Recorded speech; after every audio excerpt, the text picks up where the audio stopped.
So this is the first of a couple of videos I'm going to do for you guys on an oligopolistic market, which is the next sort of concentrated market that we're going to look at. I'm going to break this content, as I said, into two videos. First one is going to deal with the things that we've already looked at when we've thought about perfect competition and monopoly. So what the characteristics are, and principally how we can kind of show that on a diagram. I'm then going to do a second video which is going to focus a little bit more on how firms within these sorts of markets actually interact with one another. So what we're going to do then, okay, is we are going to think about an oligopolistic market, and the first thing we are going to do is we're going to start to think about the characteristics of an oligopolistic market and what sorts of things we would actually look for. We're going to use, as you probably guessed, looking at the screen, the example of mobile phone networks in the UK, all right, and we're going to kind of run with that little context just so we can actually kind of think about it in terms of an example that we probably understand. So the first thing to bear in mind is that we have a few firms who dominate the market.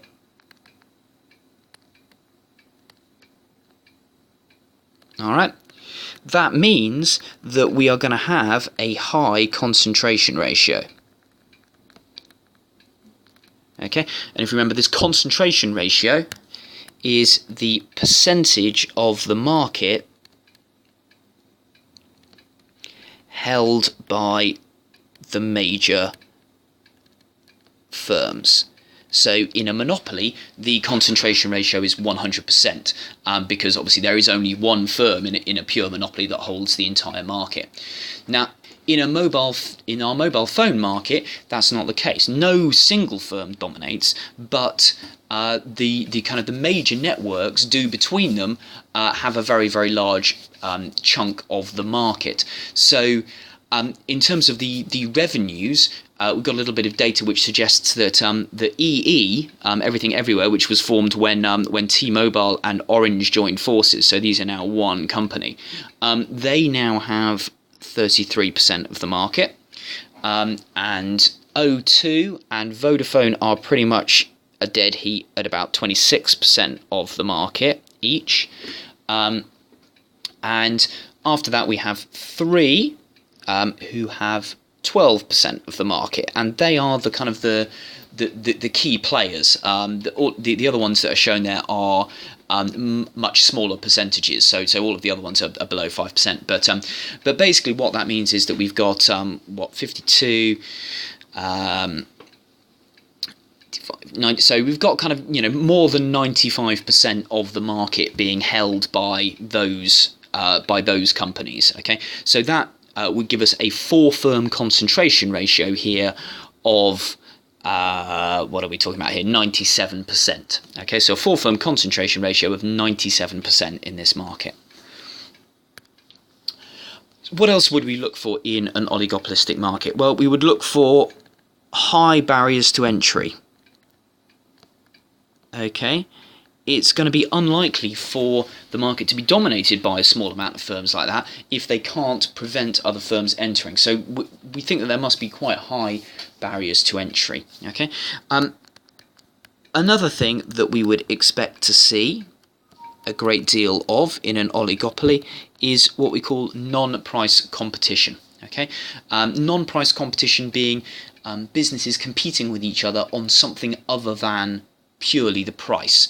So maybe they're doing kind of package deals or bundle deals or discounts on something else, or we've seen a lot of this with mobile phone companies. EE for a while were offering you a free tablet when you signed up to certain tariffs. O2 give you discounts, and you can kind of get concert tickets ahead of time. Vodafone offered you Spotify or Sky Sports when you bought your 4G. All of those sorts of things are examples of non-price competition, and they're a really significant characteristic of an oligopolistic market. So when we think about the barriers to entry, I just want to kind of do that in a little bit more detail, really, just to remind more than anything else about the main barriers to entry which might exist. Okay, so when we talk about barriers to entry, we are obviously talking about anything which makes it hard for firms which are not currently in the industry to enter the industry. And there are a number of tools that the oligopolistic firms can use to try and keep others at bay. So some of those might be, for instance, advertising is a very common one. Okay, mobile phone providers spend huge amounts of money on advertising, which makes it very hard to enter the market, because you would obviously have to compete with that. You would have to spend a similar amount on the advertising. Very strongly linked to that is branding. Branding is building the identity of a company. So an example of a company that would have done this very, very strongly is Apple. And they've obviously built a very strong brand, a brand that's perceived as being very fashionable. The reason that firms actually do this, advertising and branding, is to try and make their demand inelastic. Okay, so these things that businesses do here, the aim is to make their demand inelastic, okay, and obviously that benefits them because it then means they can charge higher prices for their products, okay, but also as a result of doing this, they are making it harder for other companies to enter the market. Another one that will make it harder is research and development. So obviously mobile phone operation is quite a technological industry, a lot of innovation going on there. The companies that are already in that market are likely to have much better kind of product designs, processes, skills and so on in the business, which make it very difficult for other companies to enter the market and actually compete with them. They can also use pricing, okay, also linked to another one, because they are likely to get economies of scale, okay? And in the same way as advertising and branding are linked, so too are these ones. Because basically it means that existing firms have a lower average cost, okay? And if existing firms have a lower average cost, they can charge prices which will make life very, very difficult for the firms with a higher average cost, i.e. the smaller ones that are considering entering the business. So this is generally known as limit pricing. Okay, limit pricing. So limit pricing is where a business that is incumbent in the market, a business that's already in the market, sets a price which is profitable for them, but wouldn't be profitable for anybody else, because they have a lower average cost due to their economies of scale. So these are some of the kind of the common barriers to entry. Some other ones that that might crop up and so are worth kind of considering. We often see in an oligopolistic market one company which runs multiple brands. So although the market may not necessarily appear to be an oligopoly, actually when you scratch the surface you realise that a lot of the brands are owned by the same companies.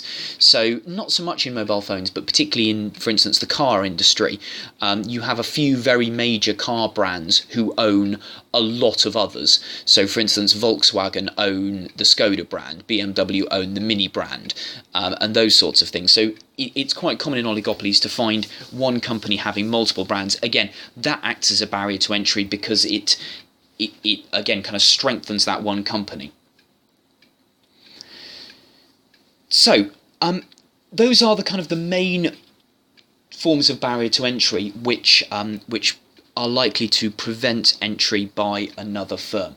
So what we're going to do now is we're going to move on to consider one of the key kind of distinguishing factors, I suppose, of an oligopoly market.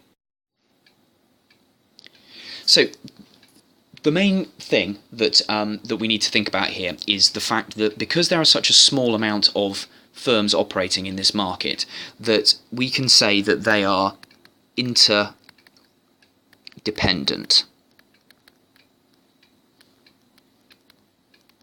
Okay, interdependent. So dependent on one another. In the markets that we've looked at so far, there hasn't been any interdependence. In a perfectly competitive market, there were so many small firms with no power, that actually what any one firm didn't affect what the rest of the market did. Similarly, in a monopoly, there was only one firm, so there was no interdependence because there was no other firm to respond to. But in an oligopoly, because we've got these few major players, and because they all have a degree of power within the market, they are interdependent, okay? And what really we mean by that is that the actions of one will have a significant impact on others, okay? And that's a really important, that's the main thing really that distinguishes an oligopoly from the other forms of market structure. So if there's one thing really that you're going to take away from this little video, it's this interdependence of the businesses, the fact that they will have to respond to what the other ones are doing, okay? So what we end up with is reactive behavior.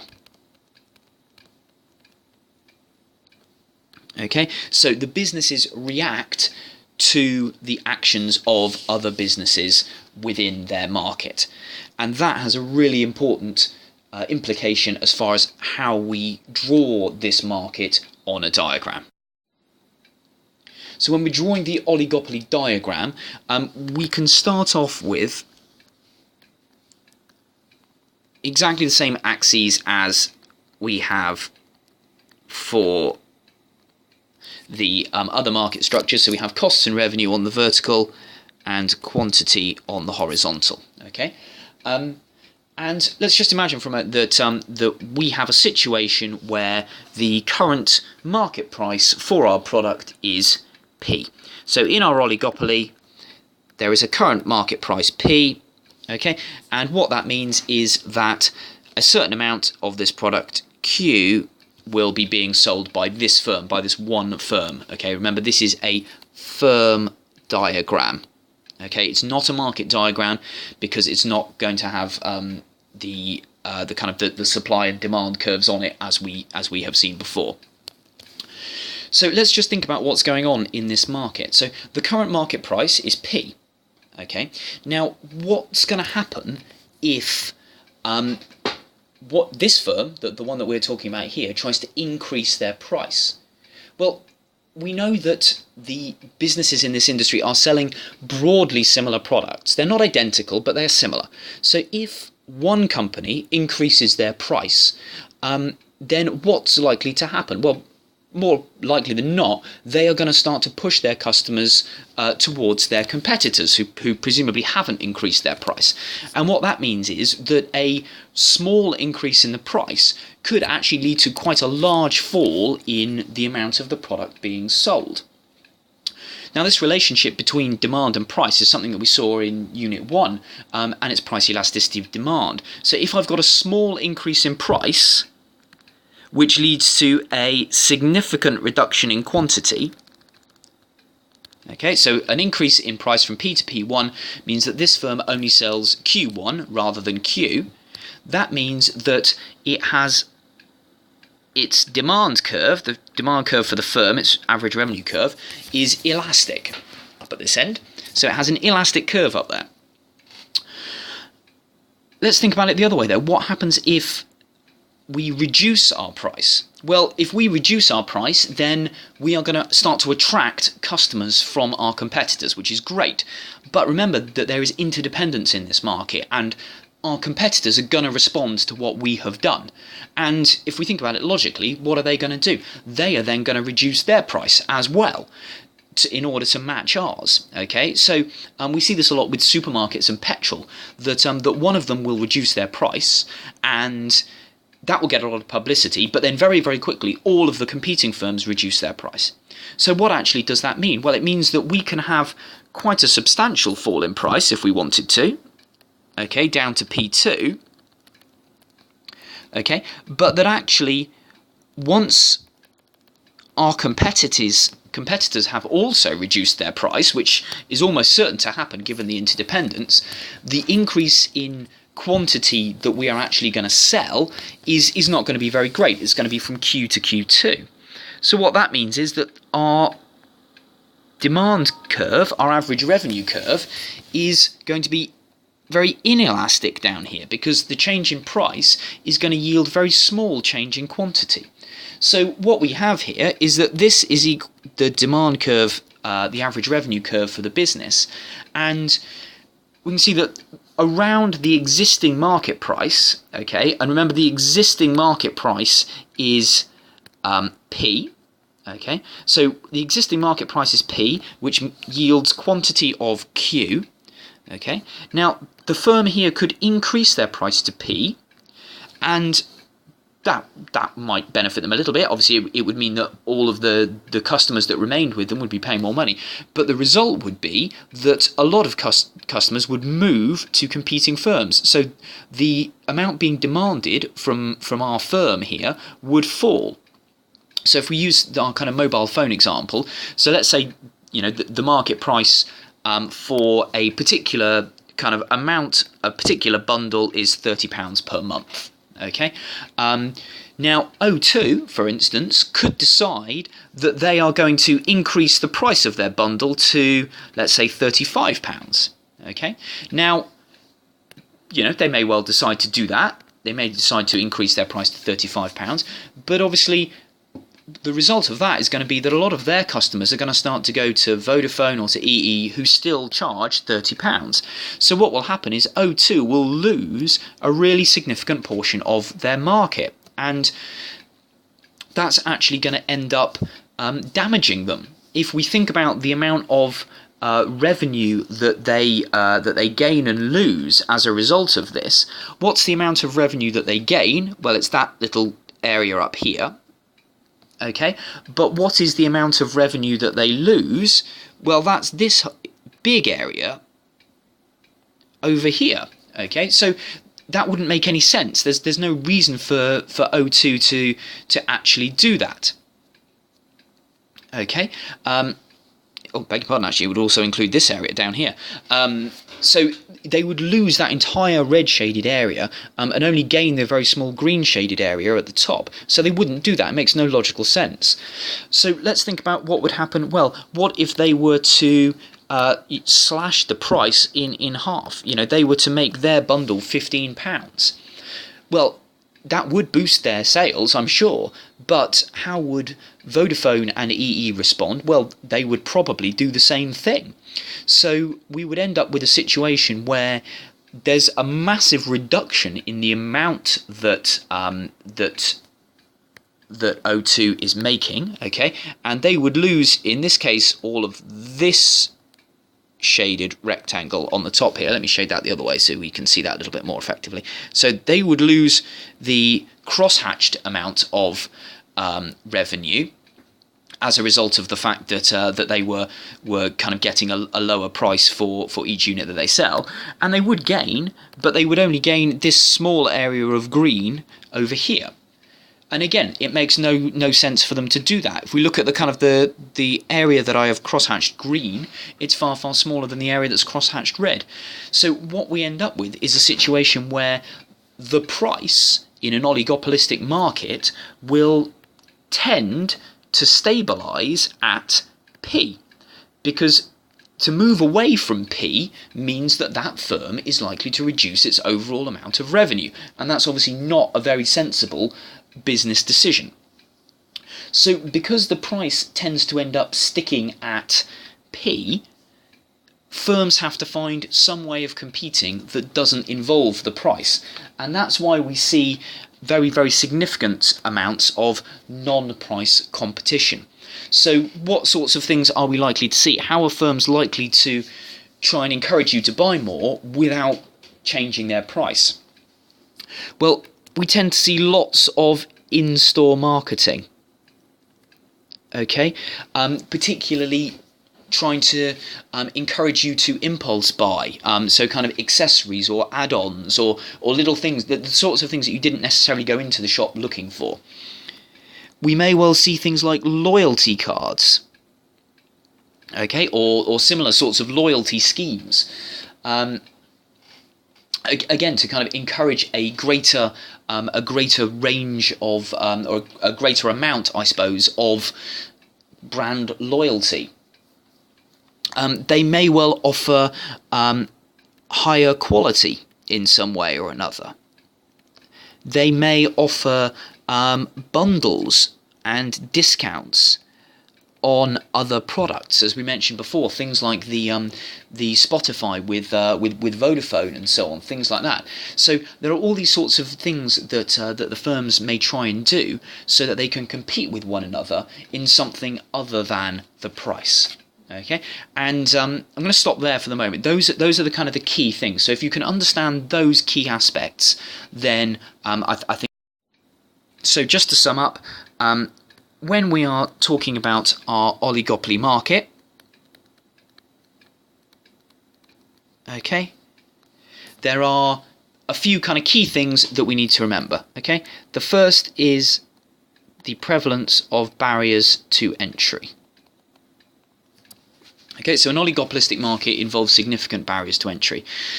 Another thing then that we have to think about is the existence of non-price competition.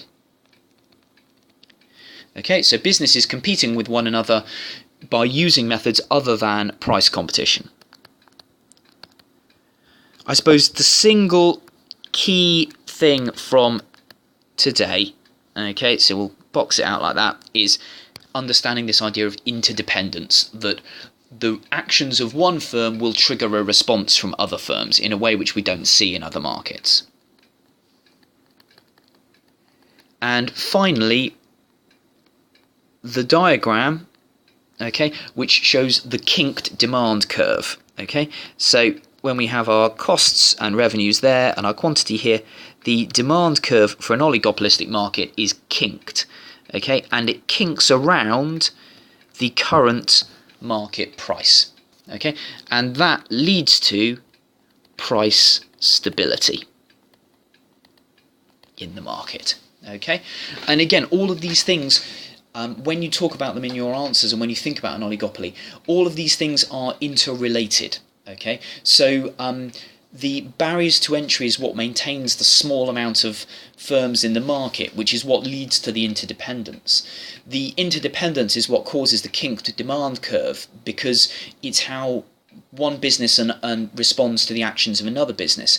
The fact that the price is stable is what means firms have to find non-price methods of competing with one another. So all of these things are individually important to an oligopoly, but you'll get far, far, far more marks if you can actually combine them and use these characteristics together.